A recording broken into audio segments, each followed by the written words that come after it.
Piranha. Legends tell of the most ferocious fish in the world. With razor-sharp teeth, they hunt in packs, stripping a body of its flesh in minutes. They have a reputation for killing and eating humans. Estragado por causa de piranha. Had literally been stripped of all the flesh, only the boots were left. But it may not be justified. I don't think the reputation of piranhas as bloodthirsty monsters is deserved at all. I'm Jeremy Wade, biologist and extreme angler, and my mission is to find out if piranhas really are the ultimate horror of the Amazon. All they said that they saw was just a turbulence in the water of the piranhas devouring the child.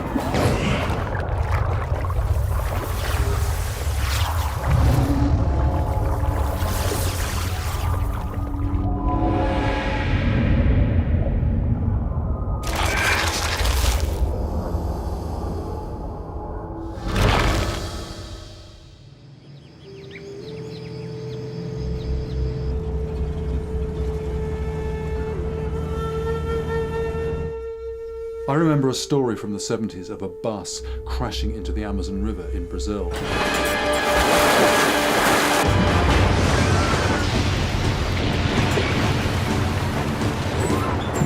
The people inside were eaten alive by piranhas.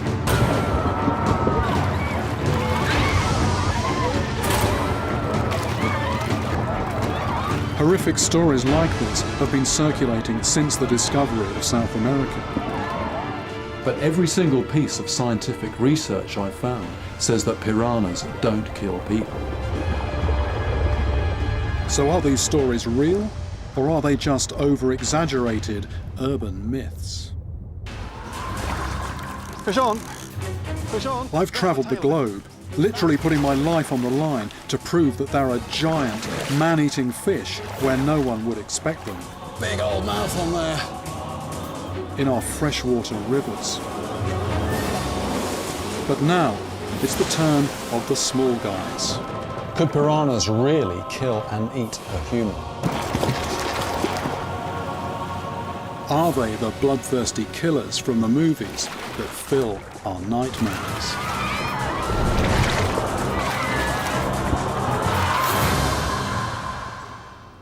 I visit London Zoo to talk to Brian Zimmerman, a piranha expert and assistant curator of the aquarium, to see what he thinks. There's no documented cases of a living human going into the water and being attacked by a group of piranhas and being reduced to a skeleton in seconds.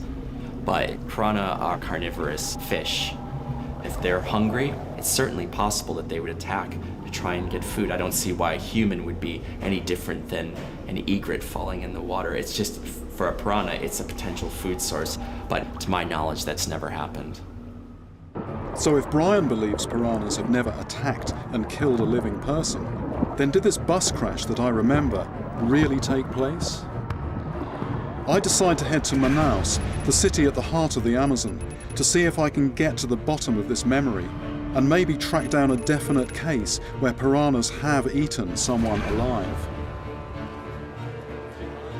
And where better to start my investigation than the home of many a gruesome fisherman's tale, the Manaus Fish Market. With over 2,000 species of fish found in the Amazon River, more than the entire Atlantic Ocean, there's no shortage of strange-looking river monsters here. Wicked-looking spines on there. Such a variety of fish here. Scientists have determined that there are some 60 different species in the piranha subfamily, yet the majority of them are actually vegetarian. It is the flesh-eating behaviour of just a couple of species that gives them their reputation. And it's not long before my questions unearth another shocking account that shows just what they are capable of. This is a piranha story. An old man was left in his floating house by his family just for a couple of hours. They came back, he'd gone. There were just his clothes there. So, they thought he must have gone to take a bath or something, but he wasn't in sight anywhere. They searched. Eventually, they found just his skeleton. I mean, literally, he'd got in the water because he was old. He wasn't able to get back out, and the piranhas just had it. E faz tempo? Não, tá com uns 2 meses. 2 meses? 2 months ago. It's another gruesome story. But here at the market, I can't track down a name or definite location for this fisherman's tale. I'm going to have to search further afield to find an eyewitness to a lethal piranha attack. The Amazon River is 4,250 miles long, twice the length of the Mississippi. It is mostly wide and slow-moving, but up this distant tributary, it is quite the opposite.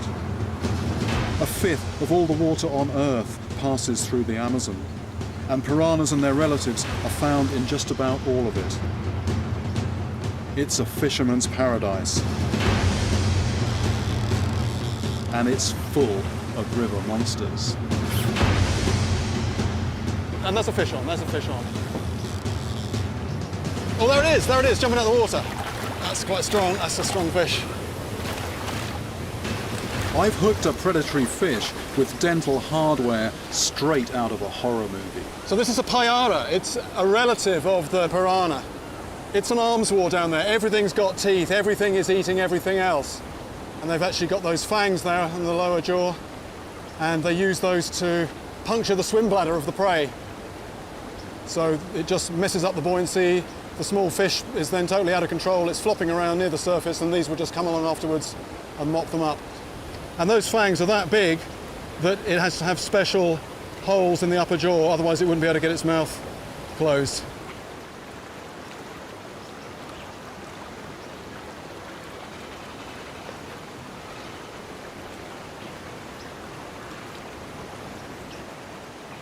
So there's probably some very precise engineering going on out of sight that we can't see.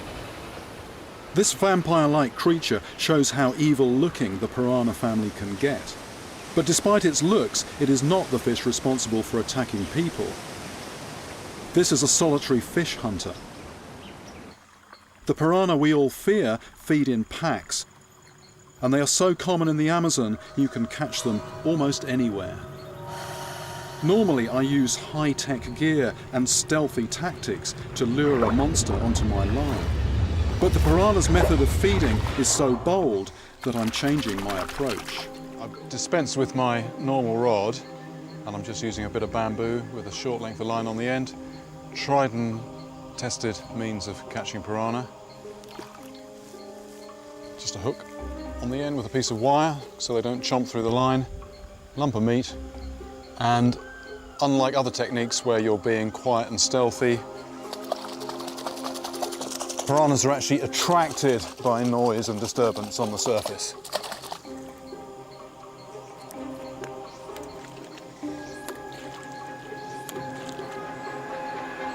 Oh, there we go.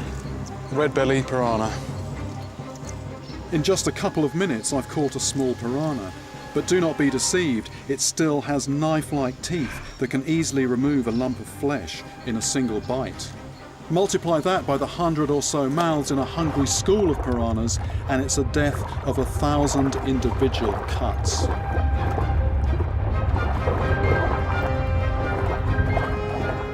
A protruding jawbone with large chomping muscles means that when the mouth is closed, the triangular teeth from both jaws lock together like a bear trap.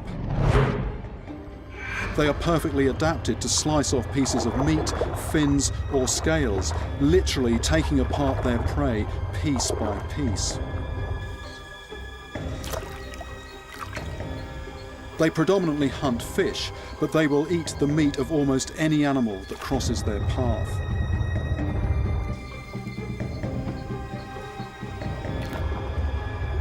And in this river, with almost every cast, I'm catching a piranha. This river is just absolutely full of piranhas.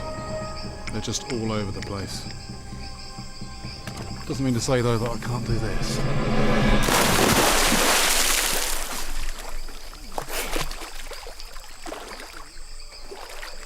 Surely swimming in a piranha-infested river is suicide.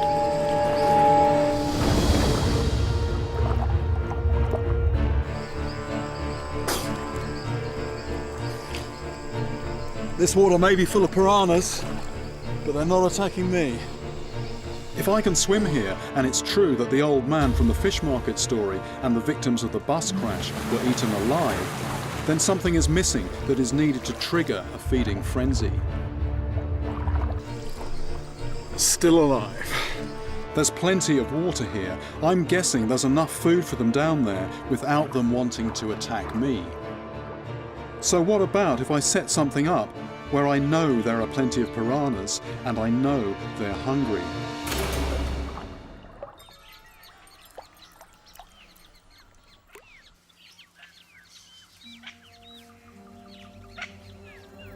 Welcome to my piranha pool.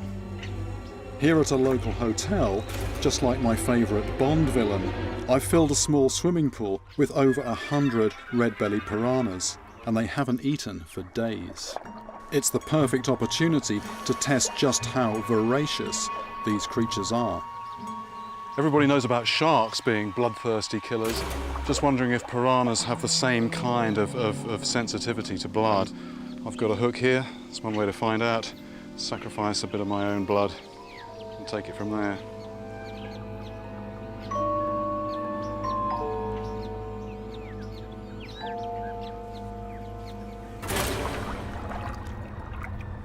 It's only a single drop, but if reputations are to be believed, they'll have my thumb off in a matter of seconds.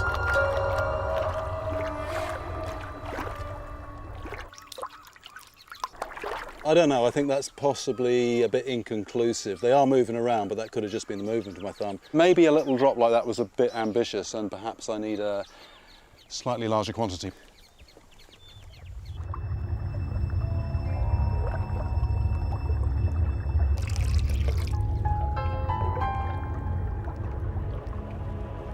Piranhas have evolved to live in the murky, sediment-filled waters of the Amazon, where visibility is often less than a foot, so a good sense of smell to locate their next meal is surely essential. That's definitely getting a reaction. There's a number of fish have come into that cloud of blood and they're looking around. They want something to chew into, but there's nothing there at the moment. I think time to put a bit of flesh in there for them. So blood is definitely whetting their appetite. And there would have been blood in the water from those injured by the impact of the bus crash. Now, I wonder how these piranhas will react to a bloody piece of prime steak.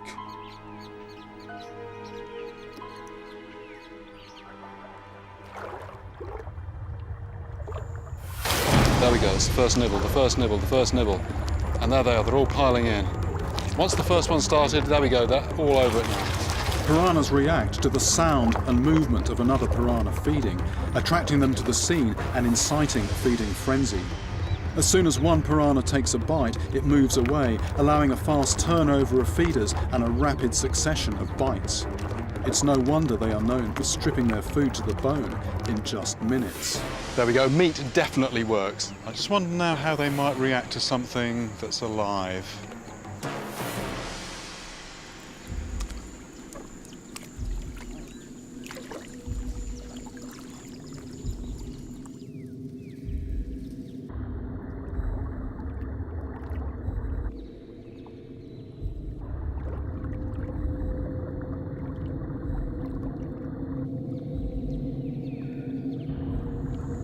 These piranhas were tearing into a piece of dead meat just a couple of minutes ago, but they're just not interested in me.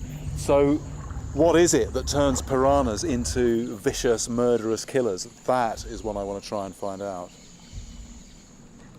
If the story of the bus crash is true, then presumably, just like my piranha pool, there was human flesh, blood, and a mass of hungry piranhas.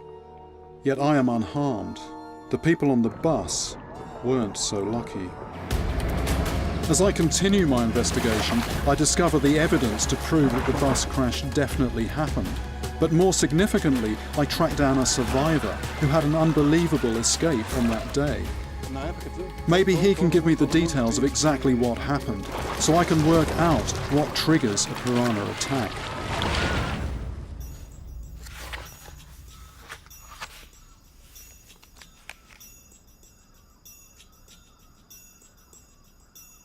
I've managed to unearth a newspaper report from the 1970s that describes the exact bus crash that I remember, where some of the passengers were eaten by piranhas. It reports that on the 14th of November 1976, the bus was travelling from Manaus to the town of Itacoatiara, a journey of about 5 hours. After driving through the night, it crashed into a tributary of the Amazon, killing 39 passengers. The newspaper also mentions the name of a survivor, Dirceu Araújo. I've managed to track him down to find out what he can remember from that fateful day, as this might allow me to pass judgment on the guilt or otherwise of the piranha. Okay, so... Dirceu tells me he was sitting at the very rear of the bus, and like the rest of the passengers, he had been sleeping for most of the journey. On board that day were several families, a couple of students named Alex and Ivan, as well as many other men and women returning to their homes in Itacoatiara. Not long before the accident, the bus went through a pothole, waking Dirceu up. This, he tells me, could well have saved his life. Aqui é o lugar mesmo que aconteceu o acidente. Nós viemos lá e caímos aqui. This is the very spot where the accident happened. The bus came down here, went in the river down there. Dirceu doesn't know if the brakes failed or if the bus skidded, but the driver had done the same route several times that day. The papers at the time reported the suggestion that he fell asleep, and at the ferry crossing carried straight on into the river.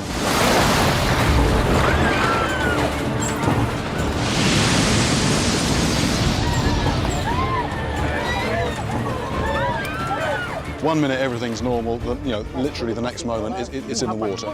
There were people crying, wailing, much despair. Aí foi que eu fui no corredor, tá todo mundo lá querendo sair naquela porta. There were people at the front trying to open the door by pulling it, and he's basically saying that, that door only opens if you push. Then the water started to come in, at which point he went back to where he'd been seated. Aí eu vi o pé dele, peguei e entrei. There was a boy there who'd been trying to break the window, and he actually saw this boy's foot, disappearing out of the bus, and he saw the foot, followed it, and managed to get himself out through the same hole. Que eu passei a cintura e essa perna aqui, uma moça pegou nesse daqui. He's just about clear of the bus, somebody grabbed hold of his leg. Can you imagine? Somebody is trying to grab hold of his leg while he is trying to escape and get to the surface. Actually had to kick this person's hand off to get free from the bus and actually, escape from the wreck. 39 people remained trapped on the bus and didn't survive. In the panic of his escape, Dirceu doesn't remember seeing any piranhas. So no one knows how long it was after the bus submerged that the piranhas attacked.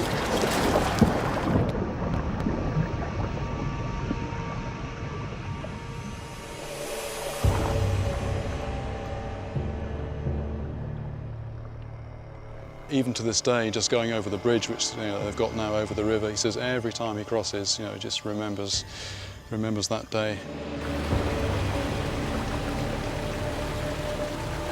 It was several hours before rescuers could winch the bus out of the water. By that time, it was far too late for any remaining passengers. Foi 3 meninas grandonas assim, e uma que é recém-nascida. Só, o resto tudo foi adulto. There were 3 children and 1 baby, actually all from the same family. They were brought up dead, but he said lots of cases, 2, 3 people, the same family, died in this accident. Most of the bodies were recognisable, but there was one, he said, that... Estava todo estragado por causa de piranha. There was one body there, had literally been stripped of all the flesh, only the boots were left. Just everything else gone. The man was later identified as Almandino França. I met his brother, Mabio, who has a theory as to what happened. Ele achou que estava engatado, né? Ele estava com uma roupa, vamos dizer, com a sua forte. He was wearing sort of quite strong clothing, and he reckons that, you know, part of the clothing actually somehow got snagged on the bus, and possibly that's why he E didn't como ele foi escape. identificado, porque ele estava com a documentação no bolso, a identidade estava no bolso dele. He only actually identified him because he had his identity document inside the pocket of his shirt. Então, que eu meti o braço pensando que ia resistir nada. Estava leve, estava fácil. The body of his brother was wrapped by then, and you know, he picked the body up and he said, well, you know, it was just so light, you know, you could just tell, even though he couldn't see, could just tell that, you know, it was just bones there. Se acha mais a piranha. Nós temos um peixe aqui. Tinha os outros que são predadores também, mas o principal é a piranha, né? So he's saying that, you know, this would have been Piranha that actually did this, basically just, you know, stripped the flesh from the body. There's lots of them there, it's well known.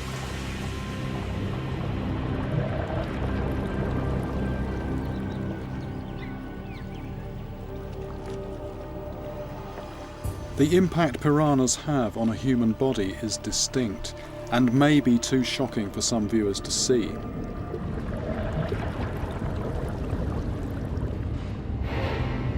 These horrific images from recent cases arriving at the Manaus City morgue show just what a piranha is capable of doing and the type of wounds it leaves. Exposed flesh and soft tissue are removed first, which is exactly what Dora de Barbosa witnessed when she arrived on the scene as the bodies were being extracted from the bus. She told me that some of the victims were brought out still hugging each other, and her story made me truly realise what it meant to lose someone in this crash. Dora was just 17 years old at the time of the tragedy, and what happened, she was living in Itacoatiara, and she just actually started her nurse training at the time, and so she actually went to the river at the site of the accident. Totalmente o rosto, não tinha nada no rosto, só mesmo nem as cartilagens mesmo tinha, então só os ossos.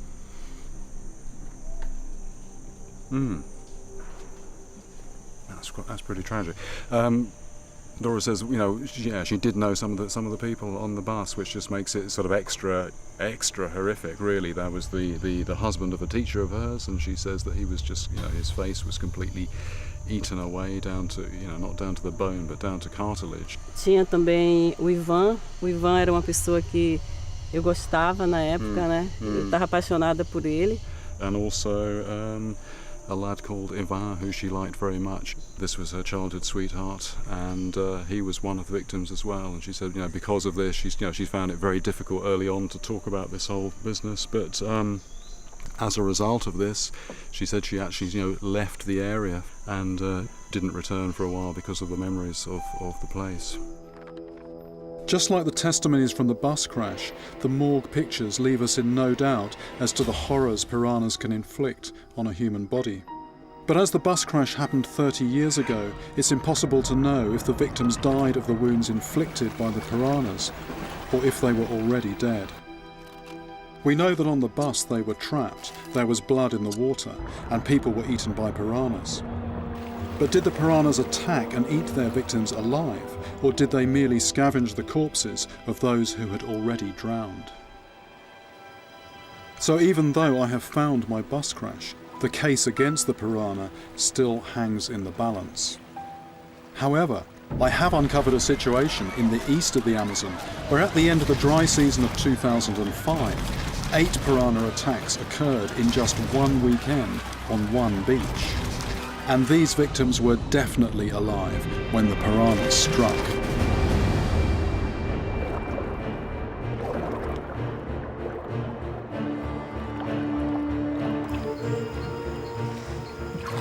The myth of the piranha in the outside world really started with President Teddy Roosevelt, who travelled to the Amazon and then wrote a book about his experiences. And he described the piranha as the most ferocious fish in the world. He said that even a finger trailed incautiously in the water would get snapped off, and they'd attack swimmers and all sorts of things like that. Since then, the myth has really grown and grown. After Jaws, the film about sharks, there was a Hollywood blockbuster about piranhas with the immortal line, "They're here and they're hungry." I've heard some horrific stories that are absolutely believable. But lately people have actually started to question all this and say it's just overhyped fishermen's tales. Indeed, I've just swum in a pool full of hungry piranhas without suffering a single bite. So what is the truth? Are they the bloodthirsty killers of myth, or is the truth a little bit more complicated?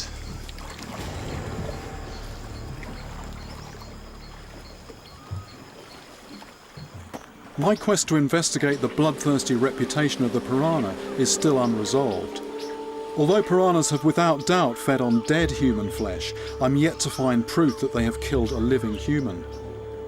Maybe Brian Zimmerman was right. I don't think the reputation of piranhas as bloodthirsty monsters is deserved at all. Piranha are just an animal that is trying to survive in the wild, and they happen to be a carnivorous fish.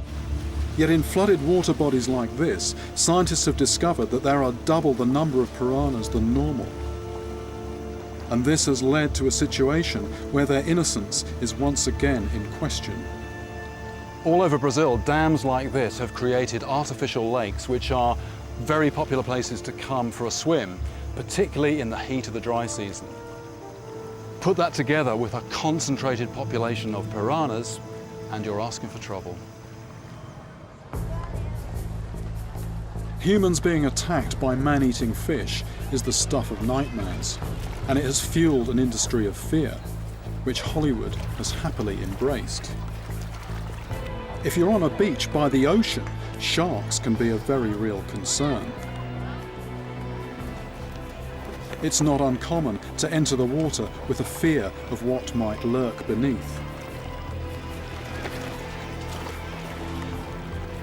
But deep inland, over 1,000 miles from the sea, most people would not expect to be a victim.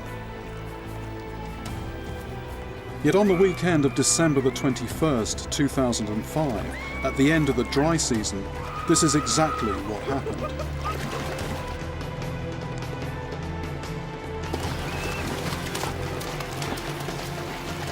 On a beach exposed by the seasonal low water, 8 people were attacked.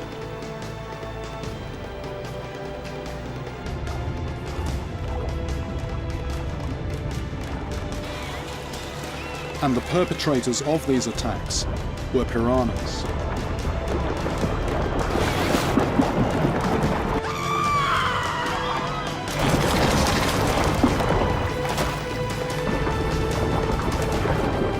In a period of 7 months, 190 people were bitten by piranhas. Unlike the bus crash, these weren't frenzied attacks which left the corpses half-eaten. These were individual bites. No one was trapped, injured or bleeding, yet the piranhas were definitely attacking live people. Obviously something strange had occurred here. I've come to one of these artificial lakes created by a dam to find out what's going on and to see what kind of piranhas are living here. All this used to be rainforest, but when the water rose, the trees all died, just leaving this weird landscape.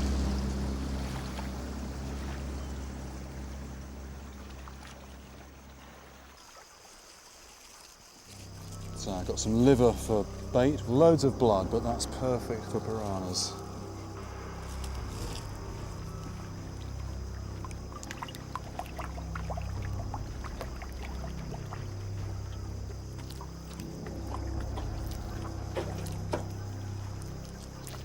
So I'm using a pretty big hook, and above the hook I've got some wire because otherwise they're just going to chomp through the line. Pretty ghoulish feast, but just the kind of thing a piranha would like.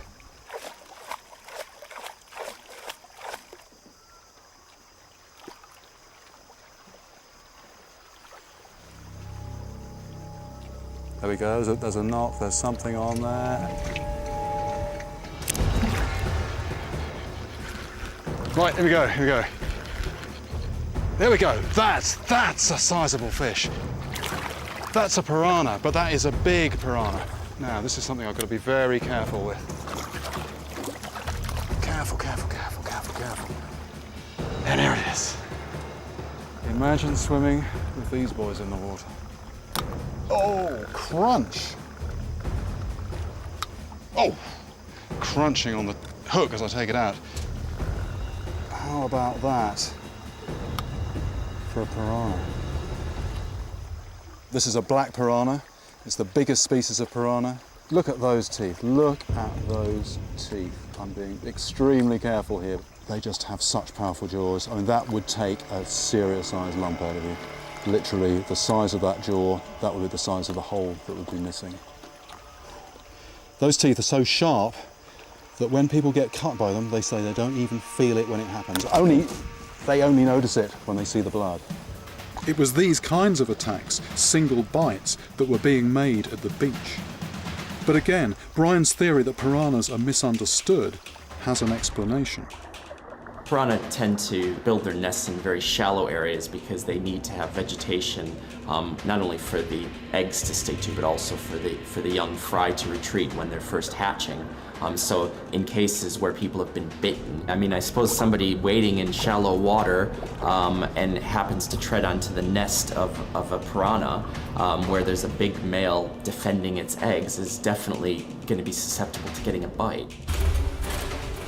The beach attacks occurred when there were most people in the water on the hottest days at the end of the dry season. It is at this point, usually just after the first rains, when piranhas breed. All they were doing was simply what most living creatures do, protecting their young. So these multiple piranha attacks actually reveal a caring animal that in this instance has no intention to kill.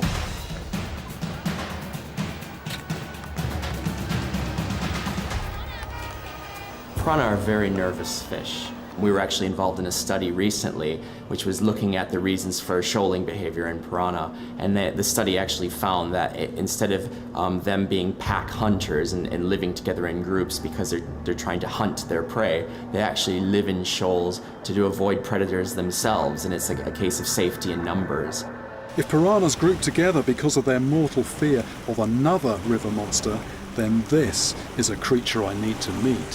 What else could be down there that could be even fiercer, even more carnivorous than the flesh-eating piranha?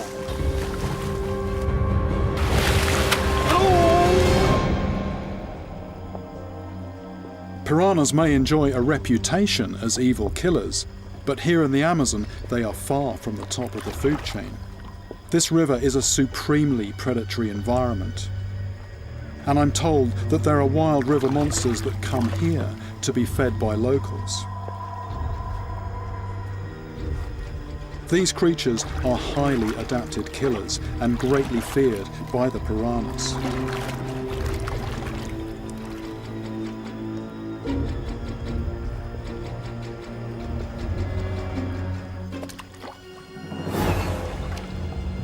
And once again, I'm the guinea pig that is entering the water to meet them.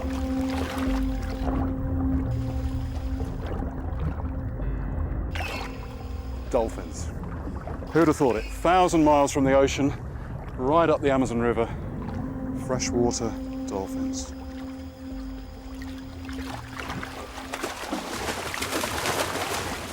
And these guys, I mean, they're having fun now, but my goodness, they've also got a dark side.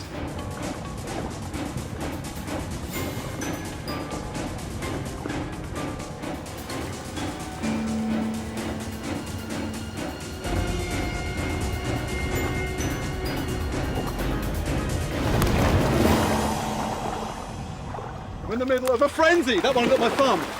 That one got my thumb. Oh dear. Hey! And these are the guys that take out piranhas.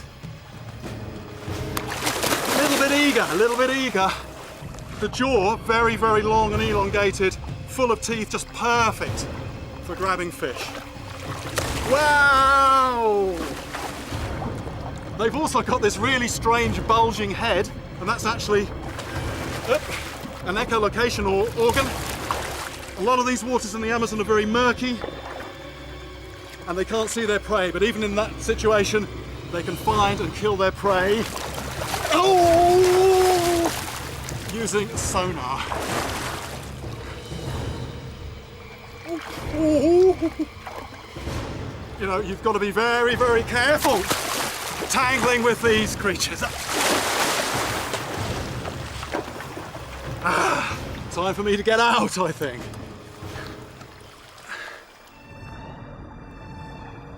The Amazon is the most predator-filled waterway on the planet.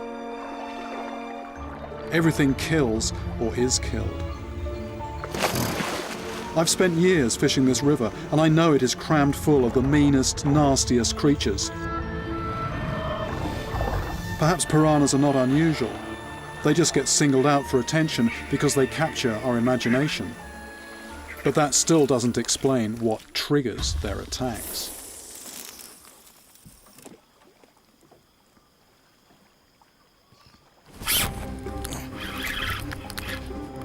It's strong and heavy. Look at this! Vai.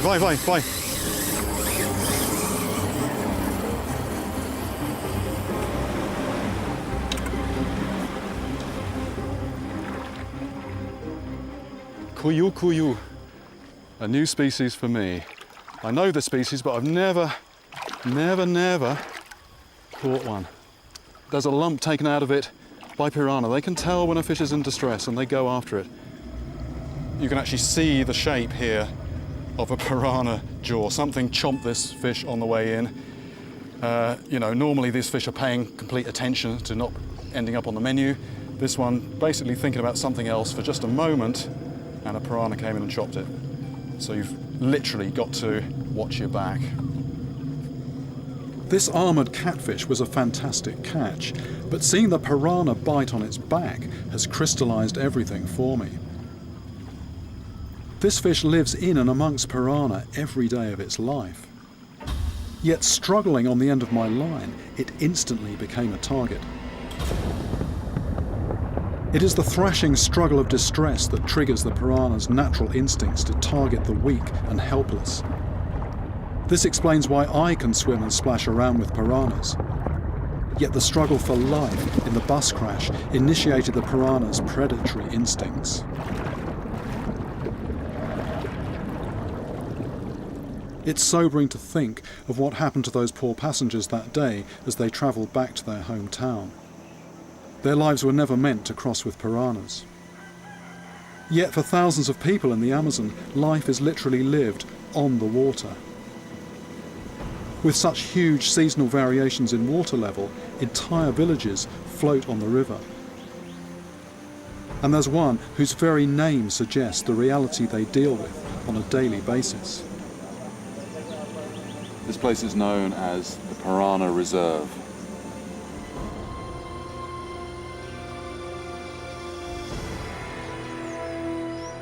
I've come here to find out what life is like living with the constant threat of piranhas. These people are known as ribeirinhos, or river people. Almost everything they need is sourced from or around the Amazon River.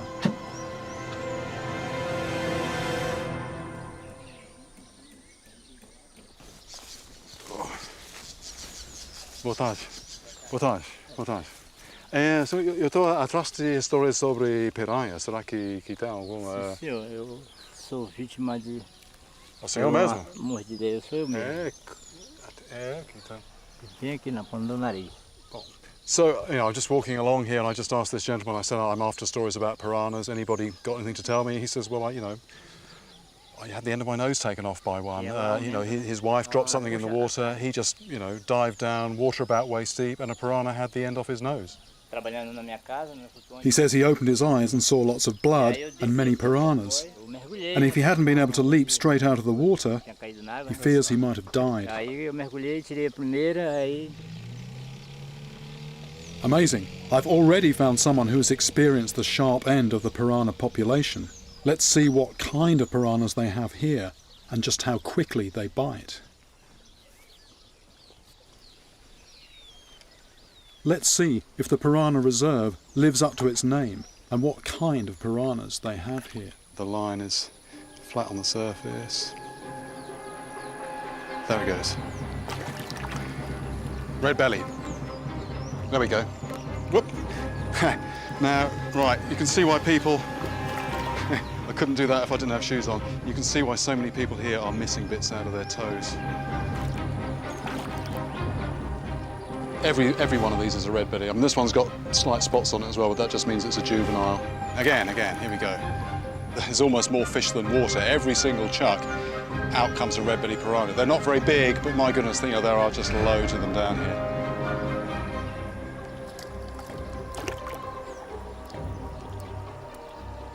I've heard all these stories about piranhas being capable of skeletonizing bodies literally within moments or minutes. I've got this freshly killed duck here from the market, and I think it's time to put those stories to the test. It's apparent that the sound, the thrashing of a distressed animal is what attracts them, so I'm just a little bit of movement to start them homing in. Right, they're in there. They're in there already. I just saw a flash of silver with that, very distinctive red as well. Right, they're starting to arrive now. Once one finds it, basically, that just kicks the whole thing off.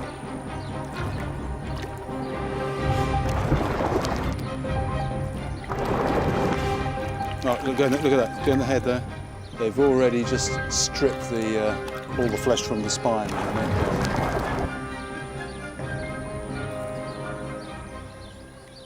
Flip this in and have a look.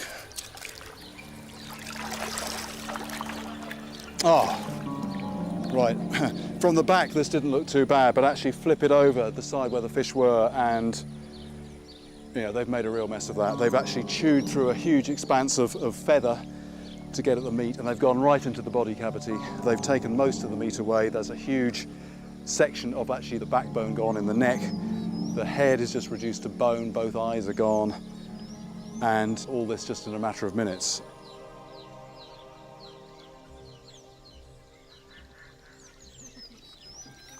It's easy to forget that this is right outside someone's front door. For the people who live here, dealing with the dangers of piranhas on a daily basis is just part of life. Bom dia. Bom dia. Posso entrar? Pode entrar. I visit some of the families who live here to find out how they cope. But I discover a story of a piranha attack that chills me to my very bones.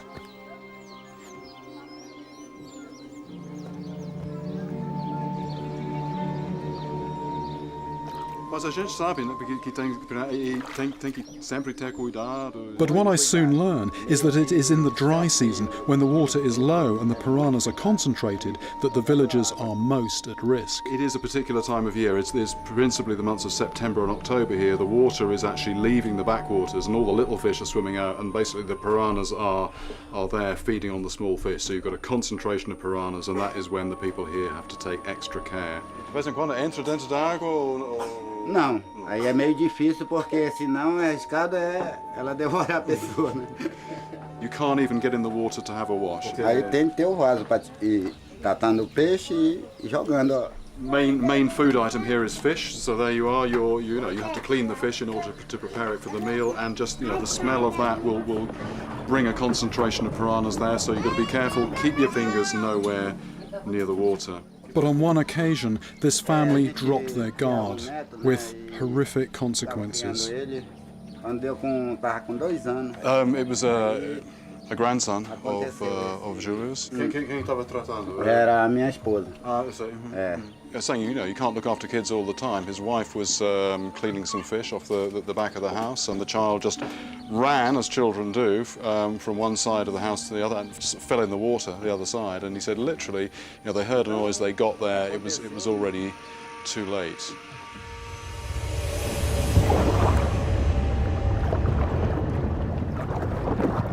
A gente só via era com medo da piranha.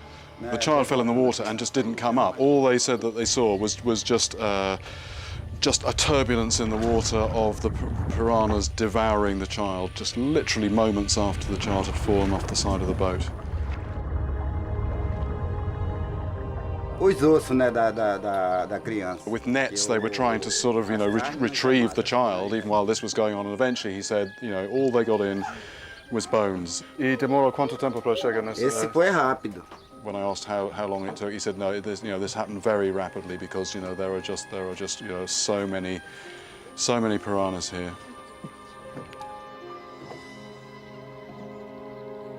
This is what I'd been searching for, a first-hand account of piranhas attacking, killing and eating a human. In this case, a 3-year-old boy who the grandfather preferred not to name. Yet the reality of hearing a story like this takes away all feelings of success I might have had. It's one thing to hear the myth of piranhas, but I mean, it's quite something else to talk to somebody who's actually seen the truth of that with their own eyes. If you consider that this is just one of hundreds or even thousands of similar isolated settlements found all along the Amazon, who knows how many more cases remain unreported. I'm just trying to imagine what it's like living in a small house on top of water, and you've got 10 children just running here, there and everywhere like children do, and how on earth do you keep an eye on them? Because literally, they're over the edge, and potentially this time of year, within seconds, they've had it. How do you live like that?